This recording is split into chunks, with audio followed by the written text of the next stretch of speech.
en la Clínica San Pablo, está trabajando en la Universidad Ricardo Palma, está trabajando en la Clínica San Juan de Dios, San Gabriel. Y bueno, hoy día tenemos el agrado que nos comparta la ponencia Factores de Riesgos para Enfermedades Genéticas.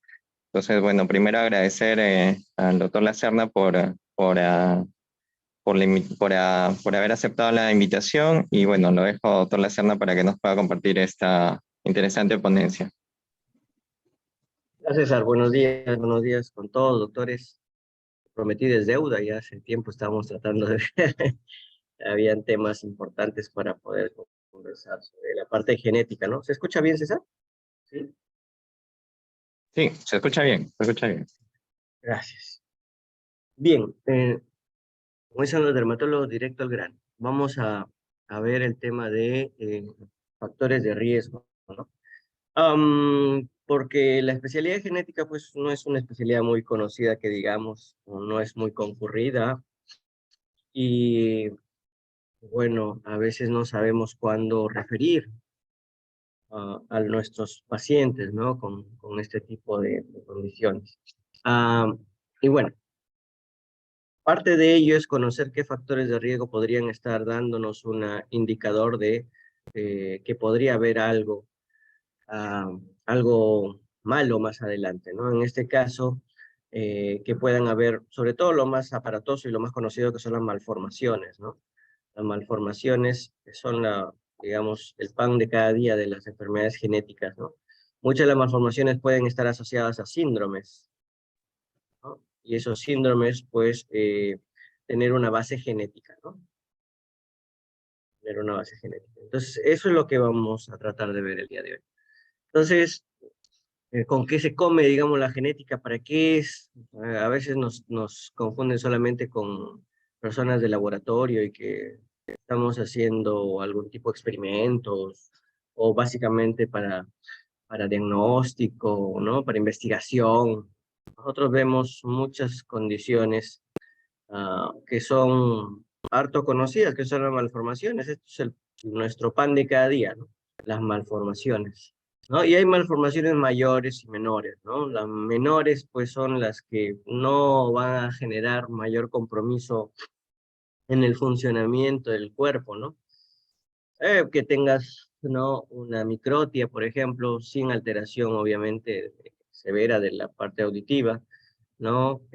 Una malformación menor, o que tengas rasgos, ¿no? Por ejemplo, la fisura de los ojos dirigidas hacia abajo o hacia arriba, ¿no? Eso es un rasgo que puede ser una malformación menor, ¿no? O que tengas eh, un dedito, pues, tenga alguna alteración de las falanges, ¿no? O una polidactilia, es una malformación menor. Y malformaciones mayores son las que pueden comprometer el funcionamiento y por lo tanto la vida, ¿no? ¿No? Y hay muchas malformaciones, como ya vemos acá, ¿no? De diferente índole, diferentes aparatos o sistemas. Y que pueden tener detrás, como ya habíamos conversado, al síndromes, ¿no? Y que tengan una base genética. Hay otras que no son tan notorias, pero que van a estar también de base genética, Marfan, ¿no? Zonas altas, talla alta o talla muy baja, son signos que pueden guiarnos a una enfermedad genética, ¿no? La ELA familiar, por ejemplo, no necesariamente la de Stephen Hawking, pero hay una variante que es familiar, que tiene una base genética también, ¿no? ¿No? Por mutaciones o variantes en el CRF72, que es un gen también conocido y que también está ligado a otras condiciones, ¿no? Y bueno, algunas condiciones que ya se le denominan enfermedades poco frecuentes, poco prevalentes o raras. Las enfermedades raras tienen, el 80% de ellas tienen una base genética, las enfermedades raras, ¿no? Entonces, ellas están definidas como aquellas que tienen una incidencia, una prevalencia de menos de 1 en 2.000 habitantes. Entonces, como vemos acá, existen más de 7.000 enfermedades raras. Más de 7.000, ahora ya están por los 10.000 más o menos. Y de esas enfermedades raras, el 80% tiene una base genética. El 80% tiene una base. ¿Ok? Y de esas enfermedades raras, la gran mayoría, más del 50%, 60, 70%, pueden llegar a ser graves e incapacitantes. ¿Ok? Y de esas enfermedades raras, la mitad se desarrollan en infancia. La mitad se desarrollan en infancia, ¿no? Que pueden ir con o sin malformaciones, ¿ah? No necesariamente, pues, todo niño con la enfermedad rara va a tener alguna malformación, sí o sí. No, no, no. Puedes tener, por ejemplo, errores innatos del metabolismo y, pues, estructuralmente son perfectos, digamos así, los niños, pero funcionalmente una enzima que falle por alguna mutación o variante, pues va a generar acúmulo de sustratos y disminución de productos y eso puede generar toxicidad y a la larga va a generar una alteración grave en el funcionamiento. ¿Ok? Entonces, mucho de esto lo vemos en el día a día, ¿no? Pasamos por la calle y vemos a alguna persona con indicios de alguna enfermedad rara. Entonces, eso es importante tenerlo en cuenta, ¿ya? ¿Se está acoplando por si acaso? No, ¿no? A ver, ¿todo bien? Yo puedo mutear. Sí, Bien, todo bien. entonces, Continúa. sí. Entonces, en el 7% aproximadamente, 7%, ¿no?, de la población mundial, y por lo tanto también de nuestro país, puede tener alguna de estas enfermedades raras. 7% de la población. Somos 34 millones, ¿no? 10%, más o menos 3, más o menos 2 millones de personas podrían tener algún tipo de condición o enfermedad rara. Entonces, es importante conocer esto porque vamos, en nuestra práctica médica, en algún momento, sea la especialidad que fuéramos, vamos a tener o vamos a contar con algún paciente que tenga este tipo de condición. ¿Sí? Que tenga este tipo de condición. Y bueno, puede ser que te llegue algo súper archiconocido, como que puede ser que te llegue alguno con una incidencia o una prevalencia de menos de 1 en 1 millón. Y eso va a ser bien difícil diagnosticar, ¿no? Entonces, todo lo raro es la rama de mi especialidad, básicamente, ¿no? Ah, la gran mayoría de ellos va a pasar por lo que se llama una odisea diagnóstica. ¿Qué es una odisea diagnóstica? Es lo típico, ¿no? Vas por un especialista, te dice, puede ser esto, esto, esto, te pide 1, 2, 3, 5 exámenes, sale no concluyente, no te sientes bien, vas con otro especialista y vas con otro y vas con otro y vas con otro y pasas por como en la obra, ¿no? De la Ilíada, ¿no? En la cual vas pasando por muchas penurias, muchas opiniones, muchos diagnósticos, muchos gastos, ¿no? Y al final, pues, vas a llegar a los 4, 5, 6, 7 años, la edad media en nuestro país de diagnóstico de las enfermedades en promedio son 10 años, dependiendo de la condición que veamos. Y ya, pues a esa edad, ¿qué vas a hacer? No vas a hacer mucho, ¿no? Y el tratamiento, si es que lo hay, porque algunas condiciones sí tienen tratamiento, no va a iniciarlo de manera oportuna. Y habrás, no solamente como paciente o como familia, gastado mucho tiempo e invertido dinero, sino también como institución, como Estado, ¿no? En general. Entonces, esto a la larga va a llevar a muchas pérdidas de tipo social, ¿no? Y tiene que ver con muchas aristas, ¿no? Pero bueno, eso ya eso es cuestión de otro tipo de conversaciones. Entonces, 50% de las personas fallece antes de los 30 años, ¿no? Con suerte, pero la gran mayoría de ellos en la infancia, ¿no? Entonces, estas son las enfermedades raras, ¿no? No se diagnostican a tiempo, son muy variables, hay algunas conocidas, pero otras que no, ¿no? Y la gran mayoría tiene origen genético y la prevalencia en nuestro país es de menos de 1 en 2.000 habitantes, menos de 1 en 2.000. Entonces, por la prevalencia, ¿no? Se le llama enfermedades poco prevalentes, raras o también huérfanas. ¿Por qué se le llama huérfanas? Porque la industria no es de su agrado mucho este tipo de condición, no vende mucho. Como no tienen muchos pacientes, no venden mucho, entonces son huérfanos, no las asumen mucho. Entonces, y esto tiene una base genética, ¿no? Ya sabemos de los cromosomas que tenemos, vienen de par en par, ¿no? Cromosoma 1, cromosoma 2, en pares de cromosoma 1, 2, 3, hasta el cromosoma 22. Y sabemos que el último par de cromosomas es el cromosomas sexuales, ¿no? X o Y, ¿sí? Entonces, dentro de estos cromosomas que son como si fuera tomos de un libro gigantesco, ¿no? Un libro que tenga 23 pares de tomos, ¿no? Cada uno con su copia, ¿no? Uno viene de papá y uno viene de mamá. Dentro de estos cromosomas existe información que está codificada, ¿no? Esta información codificada es el ADN, un código de 4 letras. El código puede ser fácil de determinar en algunas veces, como en este caso, mira, es un código facilísimo, ¿no? En un lugar de la mancha de cuyo nombre, ya, eso es un código. En nuestro caso, en el ADN está codificado por 4 letras, adenina, citosina, timina, guanina. ¿Ya? En base a esas 4 letras, el código cuaternario, tenemos nuestro ADN, así como el código binario y nuestro código de alfabeto de 27 letras, en el ADN tiene 4. Y puede ser así de fácil como que puede ser así de difícil de determinar qué está diciendo. Y para eso necesitamos secuenciarlo, para eso se ha hecho o se investigó mucho lo que es el genoma humano. Y eso fue la base y el punto de partida para empezar a ver las llamadas mutaciones, ¿no? Y eso es lo que vamos a ver. Y esas mutaciones pueden ser o afectar a una sola letra, a una palabra, a una frase, a un párrafo, pueden afectar a una hoja del ADN, del libro, vamos a decir, es decir, a un conjunto de información, puede ser a muchas hojas, que ya vendría a ser un gen, o puede afectar incluso a todo el cromosoma, ¿no? Es todo el libro, cromosoma 1, cromosoma 2. Entonces, lo más conocido de las enfermedades cromosómicas es el síndrome Down, en donde en vez de tener 2 copias del cromosoma 21, tenemos 3. Ese es el pan de nosotros, ¿no? Con lo que, digamos, los genetistas, lo que vemos a cada rato, ¿no? Puro los pacientes con síndrome Down. Ojo, es síndrome Down, no de Down. ¿Ya? Entonces, es lo más común, que tienen cardiopatías, enfermedades endocrinológicas, talla corta, discapacidad intelectual, retraso en el desarrollo psicomotor, bla, bla, bla, bla. Eso es lo más conocido. Y eso, digamos, se da cuenta el vigilante que está pasando, ¿no? Se da cuenta del diagnóstico. Eso es lo más común, ¿no? Y el tipo de mecanismo es el cromosómico. Pero existe, ya estamos viendo, mecanismos mucho más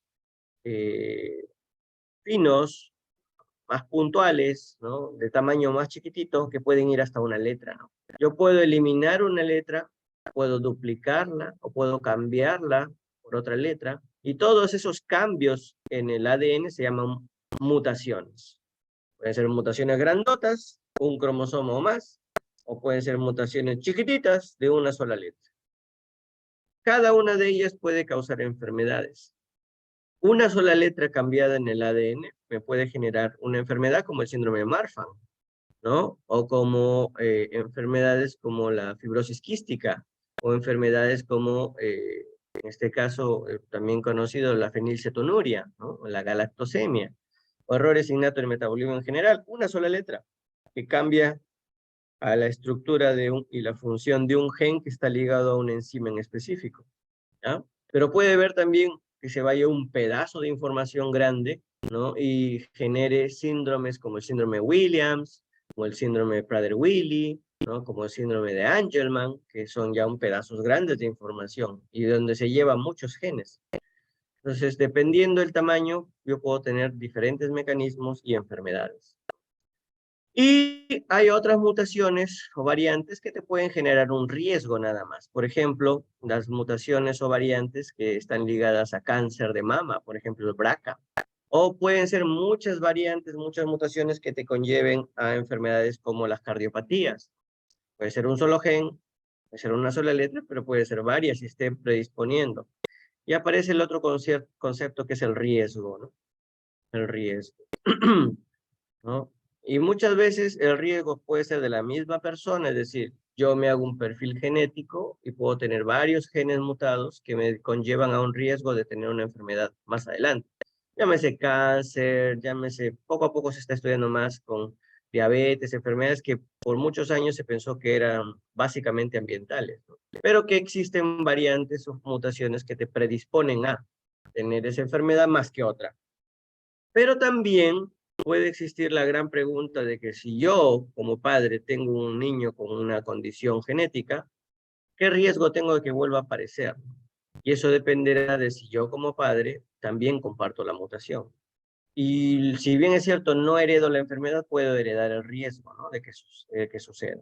Por ejemplo, el cáncer de mama de Angelina Jolie, ¿no? Que ella heredó una mutación que la tenía su mamá y su mamá tuvo cáncer de mama, ¿no? Y cuando Angelina Jolie se hizo el examen, eh, tenía esa variante, pero ella estaba sana, pero tenía riesgo del 70-80% de tener cáncer de mama u ovario, ¿no? A los 30, 40, 50 años. ¿Qué hizo ella? Se hizo una mastectomía bilateral con oforectomía y el riesgo se fue al suelo. Ah, bueno, son decisiones, ¿no? Y así como ella, pues hay muchas personas que pueden estar en esta duda. Entonces, ¿qué es el riesgo? Es la probabilidad de que algo ocurra, ¿no? Y siempre le digo a mis pacientes, ¿quién tiene más riesgo de que se le inunde la casa? ¿El que está en la orilla del río o el que está en la punta del cerro? Ah, doctor, el que está en la orilla del río. Ok. ¿Eso significa que el que está en la punta del cerro nunca va a tener, se le va a hundir la casa? ¿Se le va a negar? La respuesta es que sí, pero la probabilidad de que eso suceda, salvo que haya un aluvión, un diluvio, es bajísima, ¿no? Pero ¿será alguna vez cero el riesgo? No. Entonces, siempre existe un riesgo en todas las personas, en todos nosotros, de tener, al momento de generar o fecundar, o tener una descendencia, siempre vamos a tener el riesgo de que, a pesar de que mi espermatozoide esté perfecto y el óvulo de mi pareja esté perfecto, siempre existe el riesgo de que haya un niño con alguna condición genética, una enfermedad genética. ¿Por qué? Porque puede ser que, como les digo, el espermatozoide esté perfecto y el óvulo perfecto, pero a la hora que se unieron, pueden generar una mutación, alguno de los mecanismos falla, y aparece una mutación que conlleva una enfermedad genética. Y allí muchas veces aparecen las enfermedades en las familias, ¿no? Oiga, pero ¿cómo es posible? No es mi hijo, dicen eso los pacientes, ¿no? Porque yo no tengo ninguna historia en mi familia y la señora tampoco. ¿Qué pasó? Esto se llama un error al azar, un evento de novo. Ese es el origen de la gran cantidad de enfermedades genéticas en nuestro planeta, ¿no?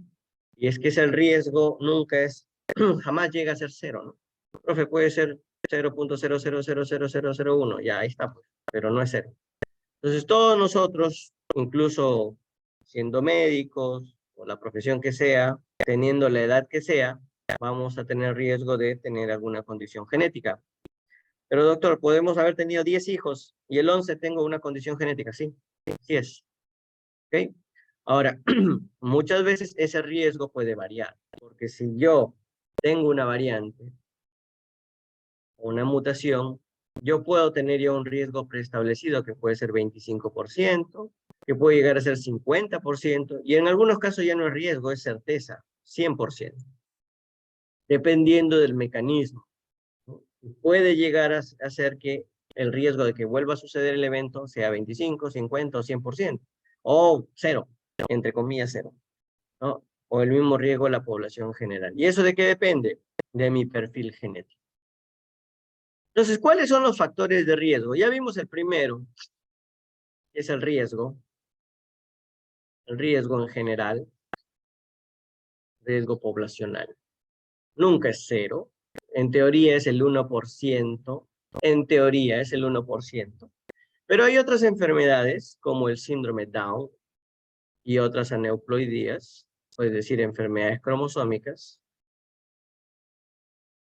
que sí que se ha estudiado el riesgo de que vuelva a suceder o de que suceda un evento.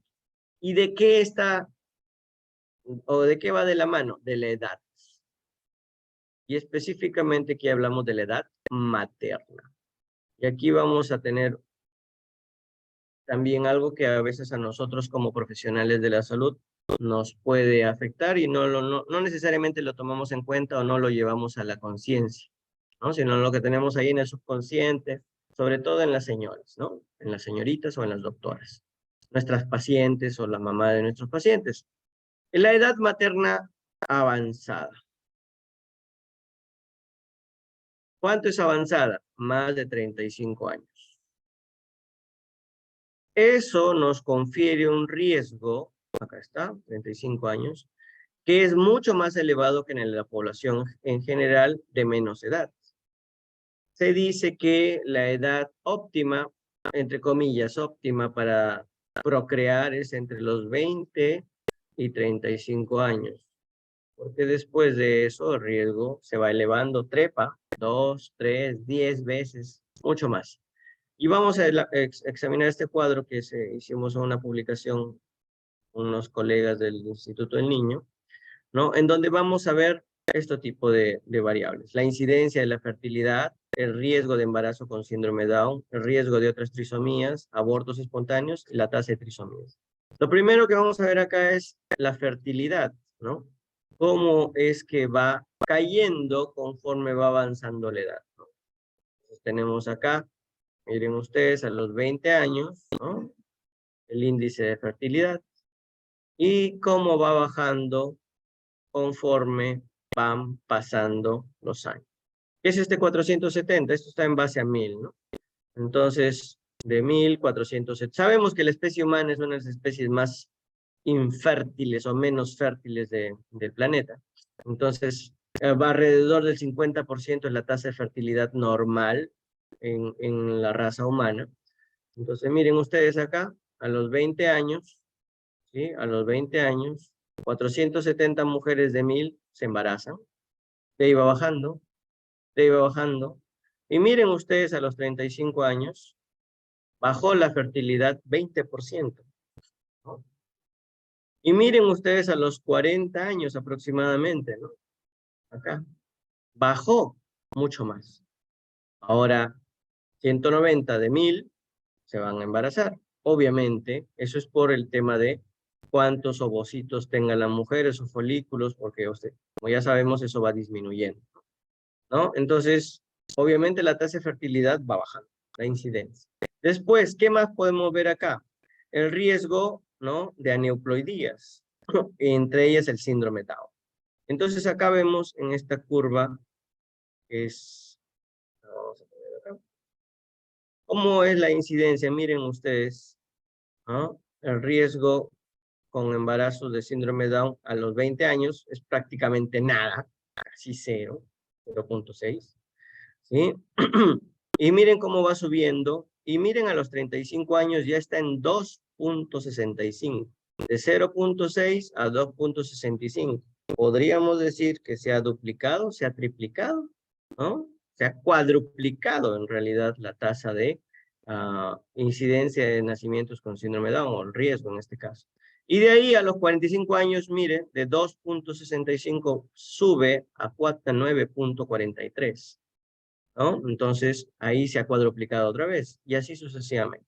Entonces, la edad materna avanzada, más de 35 años, ya es un riesgo, ¿no? Para tener niños con síndrome Down, niños con otras aneuploidías, por ejemplo, acá, ¿ve? Que no necesariamente son viables, es decir, se abortan. ¿Por qué? Porque son aneuploidías que no son compatibles con la vida. Igual manera como va aumentando, ¿sí? Y finalmente la tasa de abortos espontáneos, que a los 20 años es 10, ¿no? 10 de 1000, a los 35 años es 25, se duplicó, ¿no? Y a los 40 años se va hasta 52 y así sucesivamente. Entonces, todo eso está concatenado con edad materna avanzada. Este es el factor de riesgo más importante y es para lo cual se creó también muchos screening, como por ejemplo, ¿no? El tema de la ecografía genética, el test prenatal no invasivo y toda la parafernalia de cosas que pueden haber, ¿no? El test doble, triple, bioquímico, etc. Y hay tablas ya estandarizadas que nos dicen cuánto es el riesgo dependiendo de la edad. Okay, este es el factor de riesgo más importante que se puede ver y que, bueno, obviamente va de la mano con el avance de la edad de la mamá. Pero, la edad paterna también se ha descubierto que es una condición, no para enfermedades como síndrome Down o malformaciones en general. Hay un adagio, ojalá no sean muy susceptibles, pero dicen, a mayor edad materna, estoy modificando el adagio porque siempre he escuchado, es un poco burdo, pero a mayor edad materna, mayor malformaciones o síndromes, en este caso síndrome Down y otros síndromes, ¿no? Entonces, a mayor edad materna, mayor prevalencia de malformaciones, síndrome Down o aborto. El tema es con la edad paterna. La edad paterna avanzada, también mayor de 35 años, nos da riesgo incrementado de enfermedades o trastornos predominantemente neuropsiquiátricos. El adagio es padre viejo, hijo con retraso. Tiene sus variantes, ¿no? Por ejemplo, ¿no? Autismo, ¿no? Edad paterna más de 45 años, miren el riesgo, 3.3, es decir, ya sabemos cómo se interpreta el riesgo relativo, ¿no? La probabilidad de que se dé el evento, que es la aparición de autismo, es más frecuente, es 3.3 veces más frecuente en los padres mayores a 35 años que los padres menores a 45 años. Igual, mire, trastorno bipolar, esquizofrenia, los riesgos, mira, bipolar, esquizofrenia, y otras enfermedades que no son necesariamente neuropsiquiátricas, pero la condroplasia, neurofibromatosis, OI, retinoblastomas, anencefalia, van con la edad paterna, incluso dependiendo, mira, edades tan bajas como 30 años, ¿no? Y esta edad se confiere como un factor de riesgo para la aparición de estas condiciones. Y otras malformaciones congénitas como algunas cardiopatías, defectos del tubo neural, que usualmente están más ligados a la edad materna. Pero que también vemos acá en el papá, es decir, nosotros no nos salvamos. Más de 35 años, o en algunos casos 30, el riesgo empieza a incrementarse.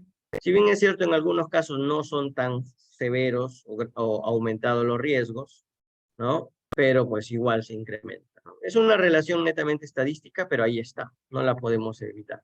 Entonces, también tenemos que ver acá el tema de las edades paternas, y esto es importante porque muchas veces en la consulta tenemos que manejar este tema, ¿no? La culpa.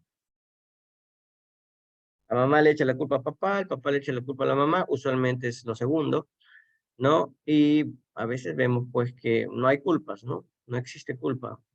Básicamente se dio las cosas. Entonces, esos son factores de riesgo: edad materna avanzada, edad paterna avanzada, ¿no? El tema del riesgo general de la población. Y hay otras cosas que también tenemos que ver acá con el tema de la transmisión o patrón de herencia. Herencia. Oiga, doctor, hace 2 generaciones alguien tuvo retraso en el desarrollo, empezó con problemas para caminar, ¿no? A los 10, 15 años, y de ahí terminó en una silla de ruedas. De ahí esa persona no tenía problemas intelectuales, tuvo sus hijos, y también sus hijos, 1 o 2 de ellos tuvieron este problema. La tercera generación, alguien también tiene este problema, unos son varones, otros son mujeres. Uy, ¿qué puede ser acá? Un patrón de herencia dominante. Y puede ser una distrofia de cintura, puede ser un problema neuromuscular que habría que ver qué es, pero que el patrón de herencia me está diciendo que podría tener este tipo de condiciones de tipo dominante. Uy, entonces, el tercer factor de riesgo es la herencia o los antecedentes personales o familiares en este caso. Y yo haciendo un heredograma, es decir, un pedigrí o un estudio familiar, puedo darme cuenta si esto apareció antes y si tiene algún patrón en especial, ¿no? Doctor, mire, esta señora tuvo y todos sus hijos tuvieron. Todos sus hijos tuvieron. Uy, patrón mitocondrial, pues. O se está salteando generaciones. Por acá apareció y después volvió a aparecer por acá en esta otra persona. Podría ser un factor, un patrón de tipo recesivo. O No encuentro patrón y puede ser multifactorial, ¿no? Doctor, tengo antecedentes de que tuvo cáncer de mama mi abuela, de ahí mi tía también, de ahí mi otra tía también, y mi mamá tuvo cáncer de mama a los 30, la edad de aparición también, y la heredabilidad. Hoy podría ser un cáncer de tipo familiar, ¿no? Tipo BRCA o esas cosas. Entonces, todo ello, la herencia.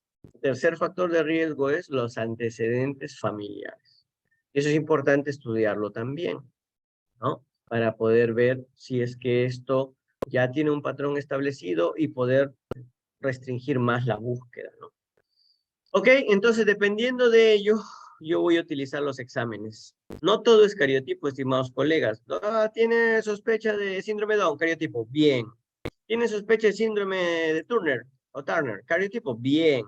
¿Tiene sospecha de síndrome de Marfan? Cariotipo, mal, ¿no? ¿Tiene sospecha de, o tiene un retraso en el desarrollo, tiene problemas para caminar, CPK alta, estoy pensando en Duchenne, cariotipo? Mal.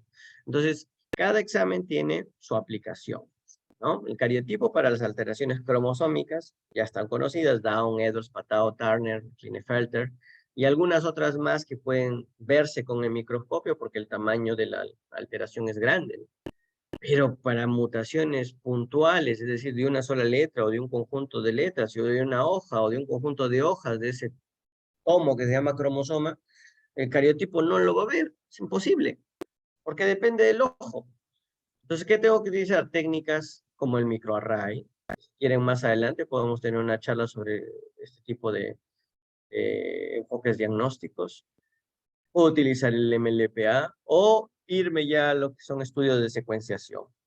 Es decir, leer letra por letra del ADN, ¿no? Puede ser el exoma o el genoma completo, el genoma humano. Y dependerá de la enfermedad que yo esté sospechando. Oiga, doctor, son varias cosas, no sospecho de nada, pues hay demasiadas cosas que pueden haber ahí. Tu diagnóstico será seguramente sindrómico y tendremos que ver qué técnica utilizamos. Porque una u otra varía mucho en lo que van a buscar, en los mecanismos de formación de la enfermedad y por lo tanto tu eficiencia o tu rendimiento diagnóstico puede variar. Entonces, las técnicas más, digamos, grandes o las que van masivas son el exoma, el genoma y el microarray. A veces para microarray estamos pensando en los que tienen retraso en el desarrollo psicomotor sindrómico, que no vemos un patrón específico, no sabemos qué es, pero sé que hay un retraso. O hay discapacidad intelectual, antes llamado retraso mental, o las mismas cardiopatías sindrómicas, algunos tipos de cardiopatías sindrómicas, o enfermedades, ¿no? De afectación neurogenética, que también podrían ir con microarray. Pero para la gran mayoría de los casos, el exoma o el genoma son los que más van a ayudar. He escuchado la palabra paneles. Sí, paneles son, ya no estudio esto por ejemplo estudia los 20.000 genes. ¿Ah? Exoma y genoma varían porque uno ve la parte codificante y otro ve la parte codificante y no codificante. Pero bueno, es otra cosa.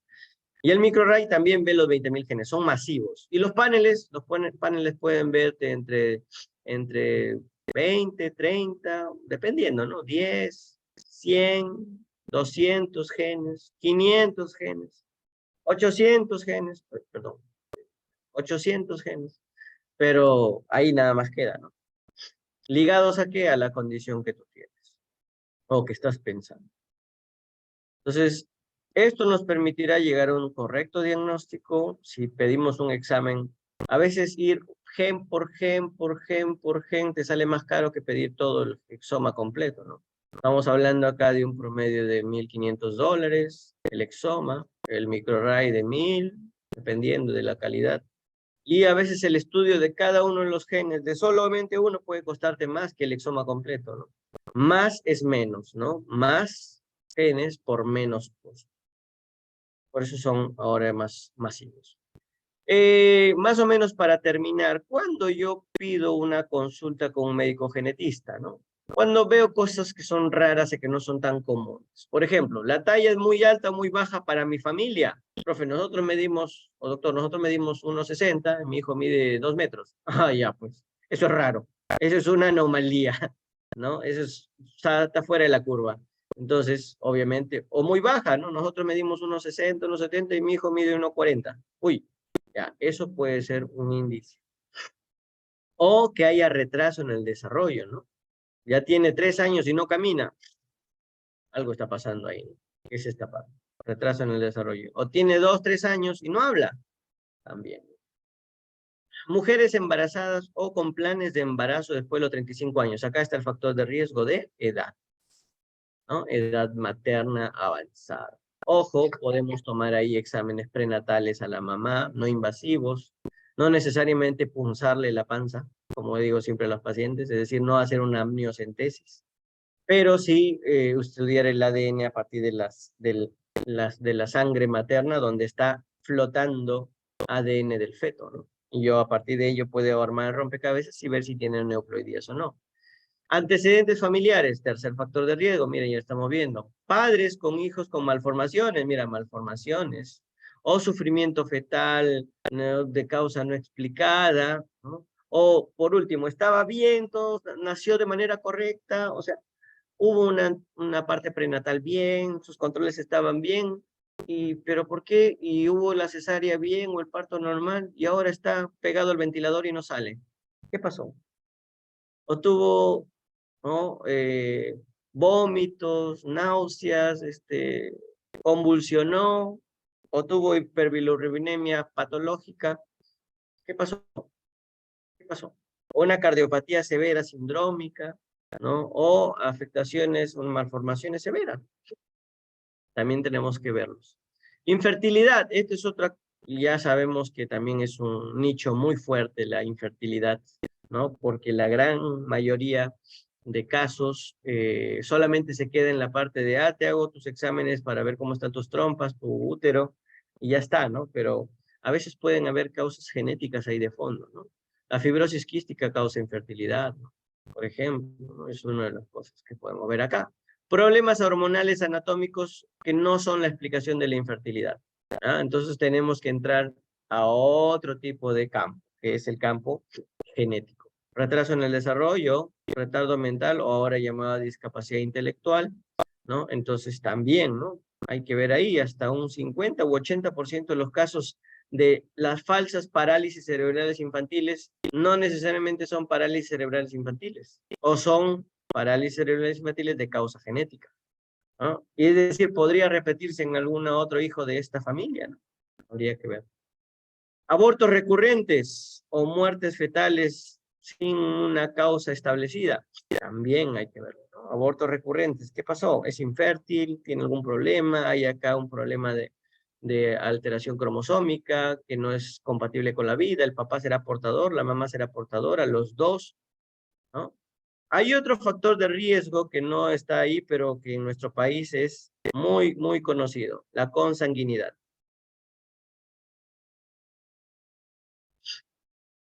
Ciudades como nuestro Trujillo, bueno, pues estoy acá en Lima, pero Trujillo, Piura, ciudades de la selva, tienen un muy alto grado de consanguinidad. Entre primos, tíos con sobrinos, o tías con sobrinos, como sea, ¿no? He visto un caso de que un nieto, ¿no?, embarazó a la abuela, bien raro. La consanguinidad, ¿no? Y muchas veces es entre familiares directos, a veces hasta entre hermanos. Entonces, yo puedo ser portador de una alteración genética, una mutación, que la comparto en familia.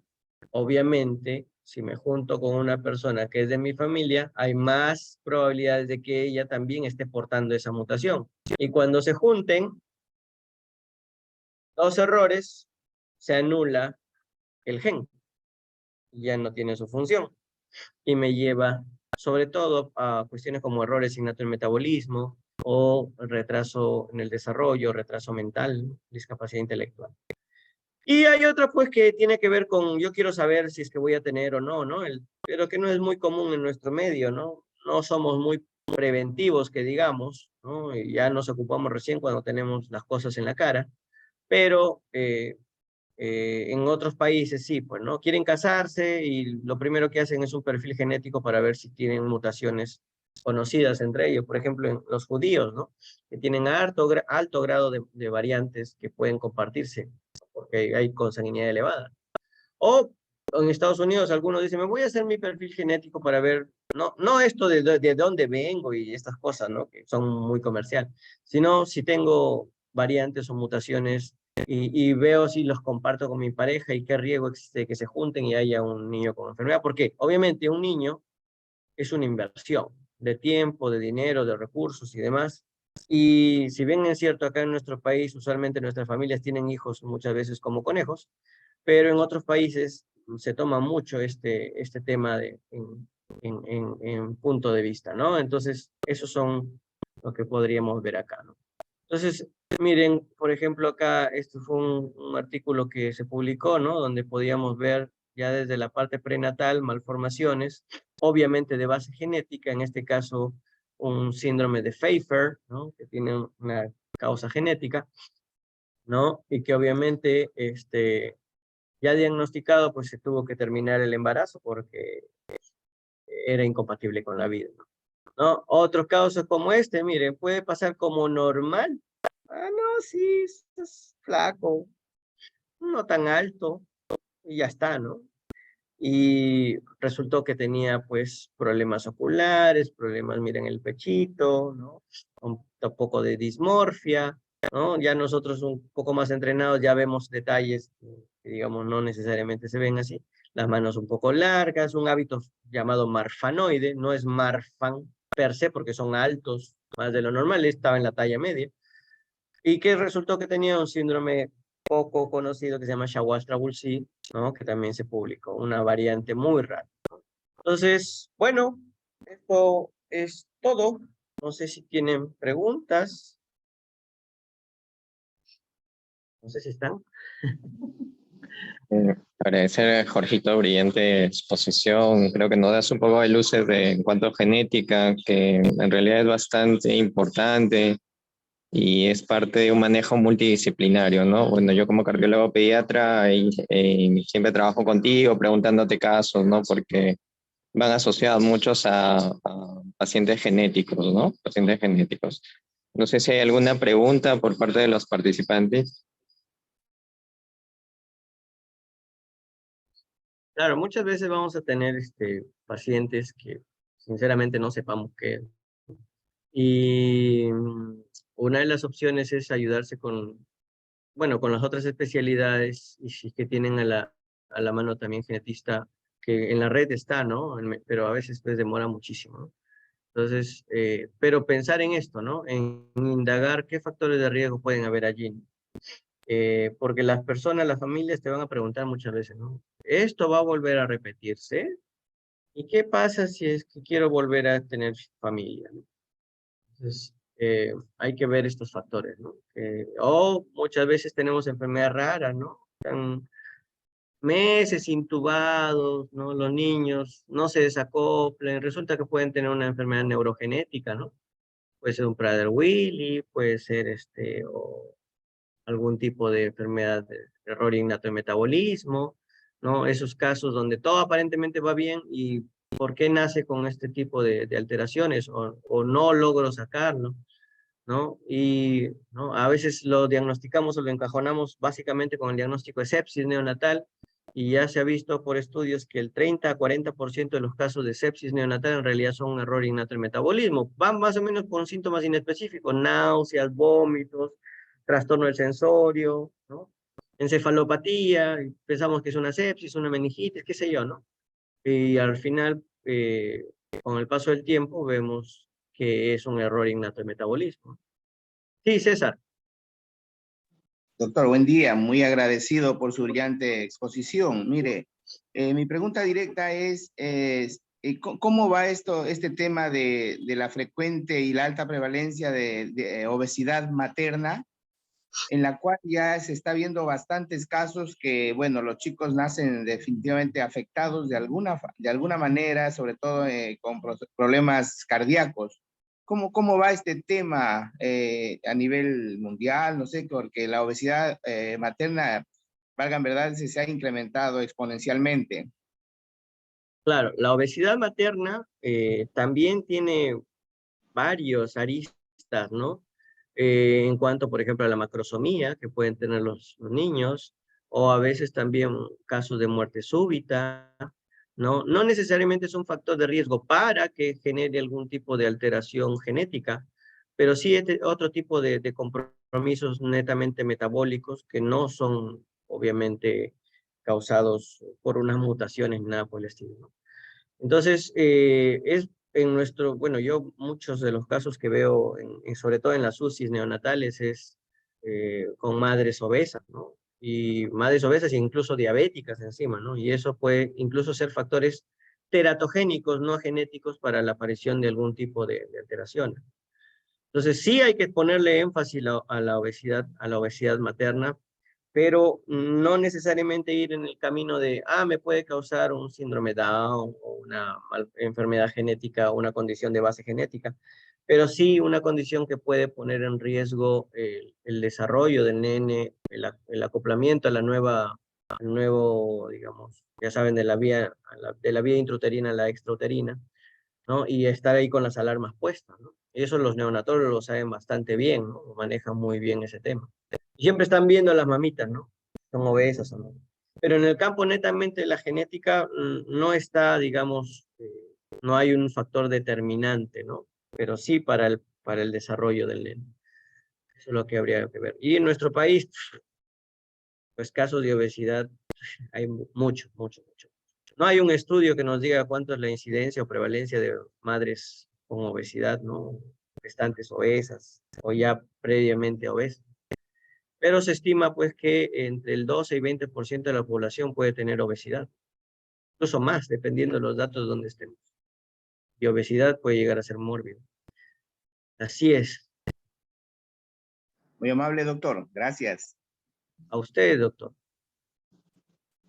No sé si hay alguna otra pregunta.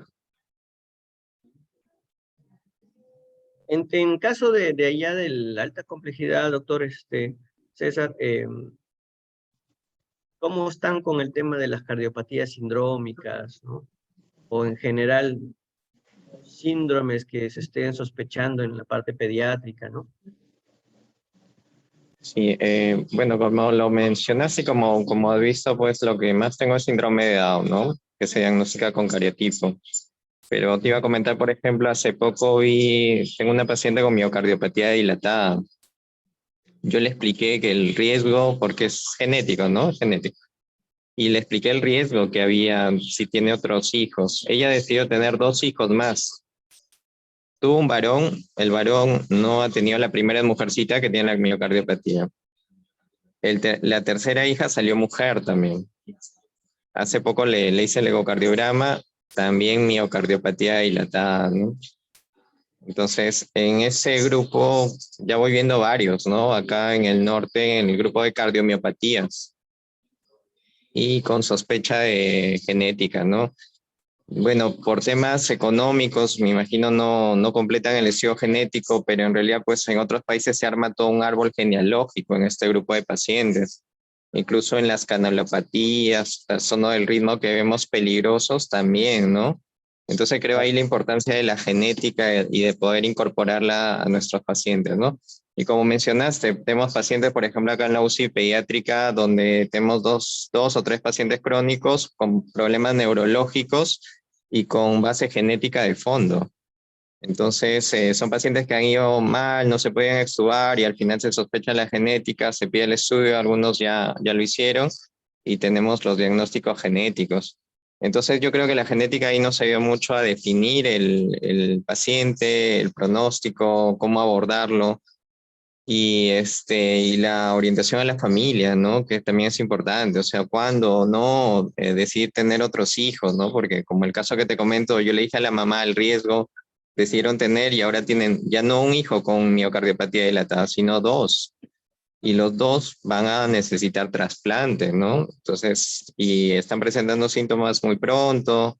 La verdad que es un caso bastante difícil, pero a veces cuesta que los padres entiendan esto es genético.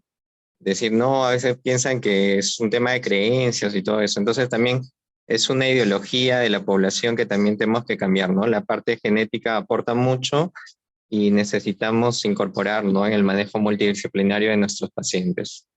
Te cuento de unos casos acá en Rebagliati que conocí, de una familia, de dos hermanos, no de medios hermanos, hermanos, o sea, hijos del mismo Hermanos. papá y mamá, que tuvieron un hijo con mucopolisacaridosis, ¿no?